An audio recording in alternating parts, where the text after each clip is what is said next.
I found a loss in my community, my friends. Something changed, and I had no idea what the future held.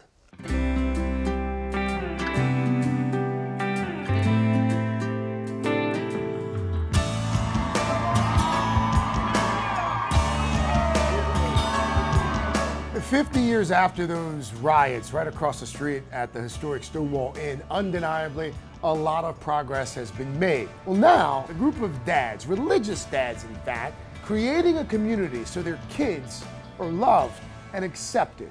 My name is Jake Abhow, my son is John, and I was part of a group of fathers that started Dragon Dad 6 years ago. My name's Drew Armstrong. I'm Tyler's dad, and I've been a Dragon Dad for 6 years.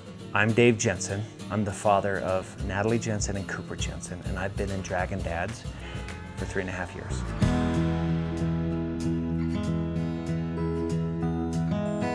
So I was raised in a Christian church, and I was taught that being gay wasn't God's way. I feel blessed a few months before Natalie came out to us that my wife and I had a change of heart. We were able, to the best of our ability, be as level-headed and loving as possible. We were very upfront saying, I have no idea what I'm doing, but I love you. I love you a whole lot. And he always made that really, really clear that he still loved me. So we spent a lot of time with Natalie asking questions. And in fact, we have a swing in the front of our house, which later by my son has started being referred to as the gay swing. Because every time we were on the swing, sitting with Natalie, we were talking about LGBTQ issues. Over time, he started to realize things within himself. But it really means something to me because I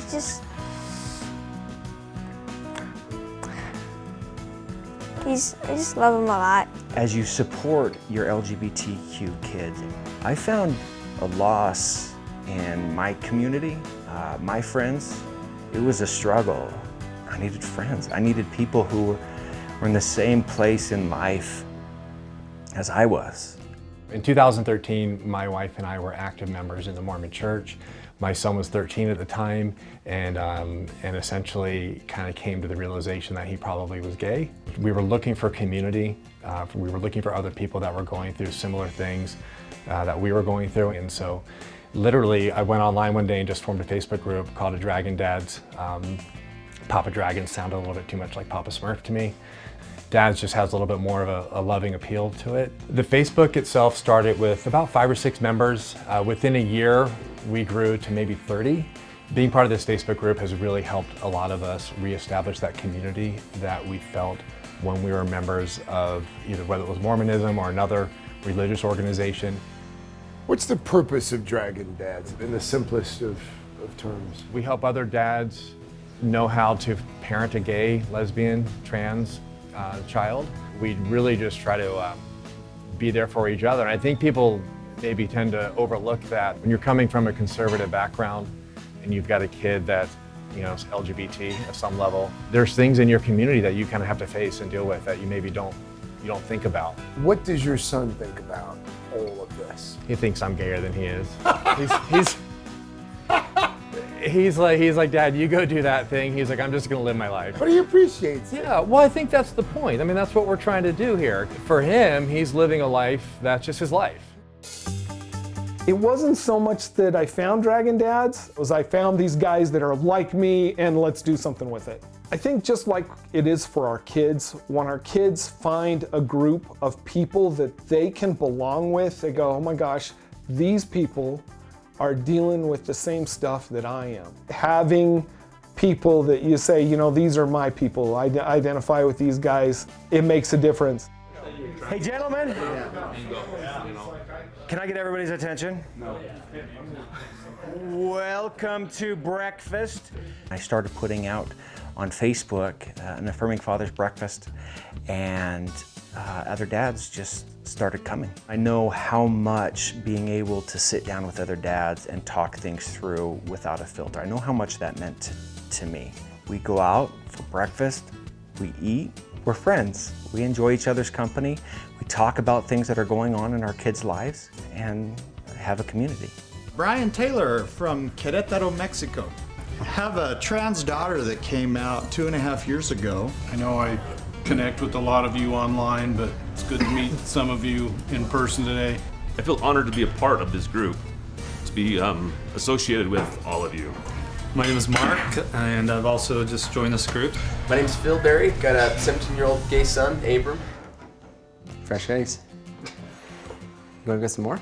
We had known since he was much younger that he was likely gay. Just to make things easier for him, we just wrote him a note and slid it under his pillow. There's much more where this came from. In the meantime, know that you are beautiful, wonderful, and likable young man, and I'm proud to call you a friend. Signed, Dad. Has that changed in 5 years? No. The Dragon Dads helps us be more outspoken in our own spheres. Just knowing that they're out there and that they've got our back, it really means a lot to have that network of support.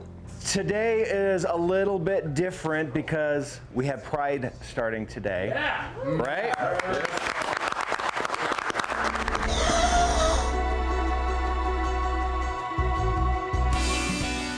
I came up here from Arizona to march in this parade with our group.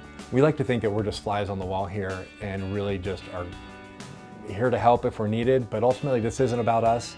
Marching down that street, there's a love in that group that I don't know where else I've felt that, a certain amount of acceptance. Walking in the parade with your dad is basically him being like, yes, look at me world, I'm an awesome dad. He's over here like trying to change the world, and it's really cool. Dragon Dads exists to bring education and awareness to other fathers. We're hoping that there are other fathers that are coming in and maybe dipping their toe in the water a little bit to see what's out there and what they can learn. And that's what our group's for. People need an example. I think that's what we really want to do, is set a good example for dads as to this is how you father, this is how you parent an LGBT kid.